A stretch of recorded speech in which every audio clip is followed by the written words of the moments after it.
नमस्कार दोस्तों, आप सबका मेरे YouTube चैनल कथा दुनिया की में स्वागत है। आज की वीडियो में हम माता तुलसी और भगवान गणेश जी की कथा के बारे में जानेंगे। यह कथा गणेश पुराण से ली गई है। तो चलें भगवान श्री गणेश का नाम लेकर इस कथा को प्रारंभ करें। गणेश पुराण की कथा के अनुसार एक बार भगवान गणेश्वर गंगा जी के तट पर तपस्या कर रहे थे। उनका मन श्रीहरि में लगा था। वह एक रत्न जड़ित सिंहासन पर विराजमान थे। समस्त अंगों पर चंदन लगाए थे। गले में पारिजात पुष्पों की माला थी। कमर में अत्यंत कोमल पीताम्बर लिपटा था। मस्तक पर द्वैदीपायन मुकुट और कानों में कुंडल सुशोभित थे। इस तरह वे अत्यंत शोभायमान लग रहे थे। इसी अवसर पर नवयौवना कन्या तुलसी श्रीहरि का स्मरण करते हुए विभिन्न तीर्थों पर भ्रमण करते हुए वहां पहुंची जहां गणेश्वर जी तप कर रहे थे। वह उन्हें देखकर उन पर मोहित हो गई और सोचा कितना अलौकिक और अद्भुत स्वरूप है। फिर तुलसी उनके समीप जाकर बोली, हे गजानन, मुझे बताएं, संसार भर के समस्त आश्चर्य एकमात्र आप में ही कैसे एकत्र हैं? क्या इसके लिए आपने कोई तपस्या की है? अगर कुछ ऐसा है तो बताएं।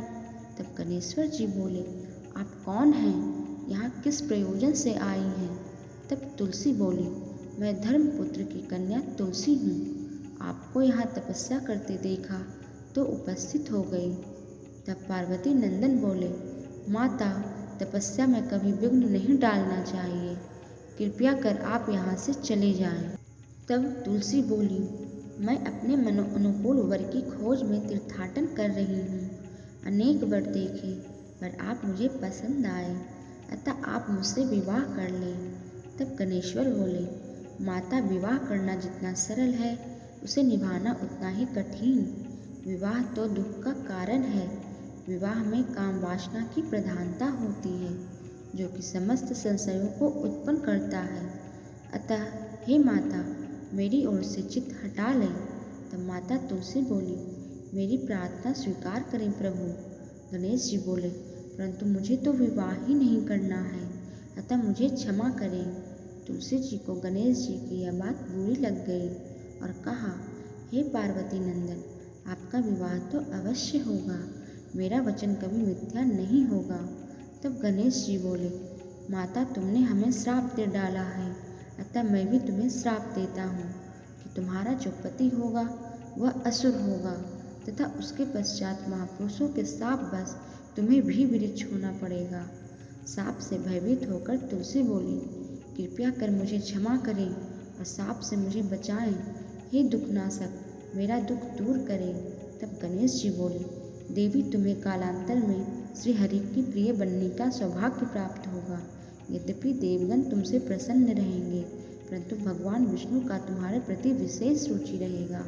नरलोक में मनुष्यों को तुम्हारे माध्यम से विष्णु जी की भक्ति करने पर उन्हें मोक्ष या स्वधाम की प्राप्ति होगी, परंतु मेरी ओर से तुम हमेशा त्याज्य ही रहोगी।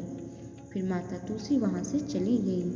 गणेश्वर भी वहाँ से बद्रीनाथ के समीप तपस्या करने चले गए।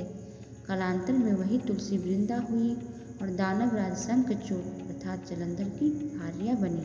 तो ये थी भगवान गणेश जी द्वारा माता तुलसी को श्राप देने की कथा। अगर आपको ये वीडियो पसंद आई हो तो मेरे चैनल को सब्सक्राइब, लाइक और शेयर जरूर करें। साथ ही बेल आइकन दबाना ना भूलें। तब तक के लिए धन्यवाद।